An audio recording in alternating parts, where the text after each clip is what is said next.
صحیح بخاری کے اندر 4039 نمبر روایت، یہ بڑی زبردست حدیث ہے، 4043 نمبر روایت ہے۔ نبی اکرم صلی اللہ علیہ وسلم کے ایک صحابی ہیں، ان کا نام نامی اسم گرامی ہے حضرت عبداللہ بن عتیق رضی اللہ تعالیٰ عنہ۔ ابو رافع یہودی ایک انسان تھا، شخص تھا، یہ آقا کریم علیہ السلام کو برا بھلا کہتا تھا، دین کے خلاف سازشیں کرتا تھا اور اس کے برے اعمال تھے، نبی علیہ السلام پر تبرہ بازی کرتا تھا۔ آقا کریم علیہ السلام نے حضرت عبداللہ بن عتیق کو بھیجا کہ ان کے پاس جائیں اور اس کے ساتھ آپ قتال کریں۔ حضرت عبداللہ بن عتیق رضی اللہ تعالیٰ عنہ گئے اور اس کا محل تھا، وہ محل کے اندر جو بھی ہیلا، لمبی حدیث ہے بہت، وہ محل کے اندر ہیلا کر کے چلے گئے۔ خیر انہوں نے پھر موقع پا کر اس کے قریب گئے اور جا کر انہوں نے اس کو قتل کر دیا۔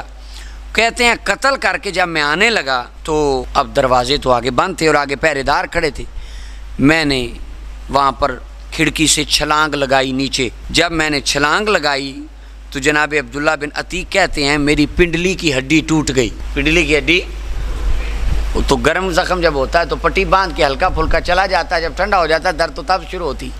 تو کہتے میں کپڑا وغیرہ باندھ کے وہاں سے نکلا اور میں چلتا چلتا گھر آ گیا۔ صبح میں نے نبی اکرم صلی اللہ علیہ وسلم کی بارگاہ میں حاضری دی۔ آقا کریم علیہ السلام کو میں نے بتایا حضور میں ایسے گیا، یوں میں نے کیا، لیکن ایک مسئلہ ہو گیا ہے، میری پنڈلی ٹوٹ گئی ہے۔ میری آپ کے پاس کو بندہ ہے کہ ہڈی ٹوٹ گئی تو آپ کیا کہیں گے؟ آپریشن کروائیں، ڈاکٹر کے پاس جائیں، کسی جو کارڈیالوجسٹ ہے اس کو چیک کروائیں، ہم تو یہ کہیں گے؟ محبوب کیا فرماتے ہیں؟ 4039 حدیث بخاری کی کتاب المغازی، اللہ کے محبوب فرماتے ہیں ابسط رجلک، ذرا پاؤں سیدھا کر میرے سامنے۔ کہتے فبسطت رجلی، میں نے پاؤں آگے کر دیا، فمسحھا، کائنات کے طبیب اعظم نے اپنا ہاتھ پھیرا، انہا لم اشتکیھا قط، ہاتھ لگنے کی دیر تھی، مجھے یہ بات بھول گئی کہ کاش کبھی ہڈی ٹوٹی بھی تھی کہ نہیں، یہ بات بھول گیا۔ ایک دست پھیر کے حضور نے سارا درد دور فرما دیا، ایک ہاتھ پھیرا، درد ختم ہو گیا۔ اس کے بعد اچھا اب آپ یہاں پر دیکھ، آقا کریم صلی اللہ علیہ وسلم آپ نے ہاتھ پھیر کر ان کی ہڈی ٹھیک کر دی۔ کیا ہاتھ پھیرنے سے کبھی ہڈی ٹھیک ہوتی ہے؟ ہاتھ پھیریں تو کبھی ٹوٹی ہوئی چیز جڑ جاتی؟ ایسا نہیں ہوتا۔ عادت تو یہ کہتے امور عادیہ، بارے بارے لفظ بولتے ہیں خوارج، کہتے ہیں امور عادیہ، تو اب یہ امور عادیہ تو نہیں ہے کہ ہاتھ پھیریں تو ہڈی جڑ جائے، یہ غیر عادیہ ہیں۔ اور اسباب تو یہی ہیں، ماں تحت الاسباب تو یہ ہے کہ بندہ ڈاکٹر سے رجوع کرے، حکیم کے پاس جائے اور وہ آپریٹ کروائے اور ہڈی ٹھیک کروا لے، اور ماں فوق الاسباب یہ ہے کہ مصطفیٰ ہاتھ پھیریں ہر چیز ٹھیک ہو جائے۔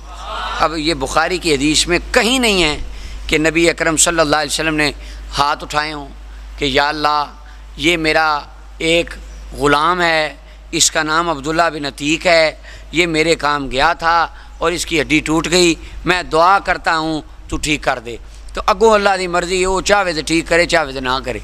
حضور نے نہیں فرمایا عبداللہ میں دعا کر دیتی ہے، اگوں جی میں اللہ دی مرضی، جس طرح کاری کہتے ہیں نبی کا کام ہوتا ہے دعا کرنا، اللہ کی مرضی، وہ دے نہ دے وہ کوئی نہیں ہے، نبی کا بس فنکشن دعا کرنا، ہمارا کام بھی دعا کرنا۔ حضور نے ایسے نہیں فرمایا، فرمایا پاؤں سیدھا کر، ہاتھ پھیرا، ٹھیک ہو گیا۔ پتہ کیا چلا؟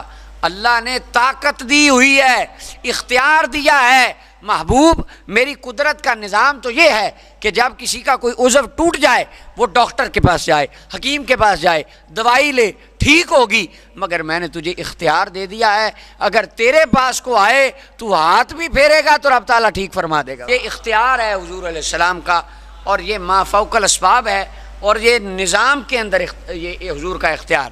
شریعت کی ابھی بات نہیں ہو رہی، شریعت کے مسئلے تو بعد میں آئیں گے، تشریع توضیحی تو بعد کی باتیں ہیں، یہ تو قدرتی تقدیری باتیں ہیں جن میں اللہ نے حضور کو شان دی، اختیار دیا۔